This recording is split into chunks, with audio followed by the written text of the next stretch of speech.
The government has been urged to implement disability policies and also actualize the policy promises in local governments and fill all positions of the disabled in the country. Now, this has been disclosed during the annual National Symposium on Disability in Kampala, with a call of bringing more persons living with disabilities in the employment world. Sudat Kaye has more. Uganda is among the countries on track towards disability inclusion, but there are still gaps on many domains due to implementation. This has been attributed to non-implementation of disability policies, hence the need of the District Service Commission representation. UBOS, while it includes disability on census data, it tends to leave out disability on other surveys like the labor participation survey, like the demographic health surveys.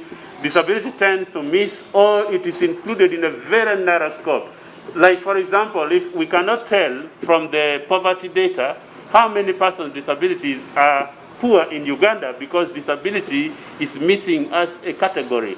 Dr. Patrick Ojok, a senior lecturer, Disability Studies and Inclusive Education, Kyambogo University, says there is a challenge of accessing special grants for special groups, with Karamoja taking the lead. He says the capacity to handle the paperwork for the grant is still low, with many unable to read and write. Exclusion of persons with disabilities is costly.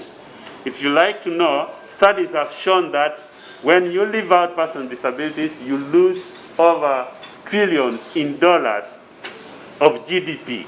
Studies exist to show that. So it is not a saving to exclude persons with disability from the economy, from education, from the health. It's not a saving.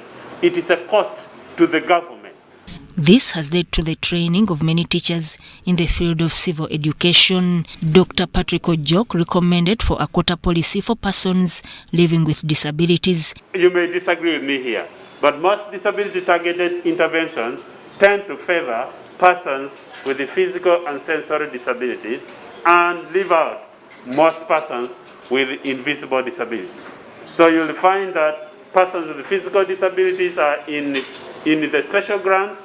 Persons with sensory disabilities are accessing other services, but persons with intellectual disabilities are left out and not accessing many of these services.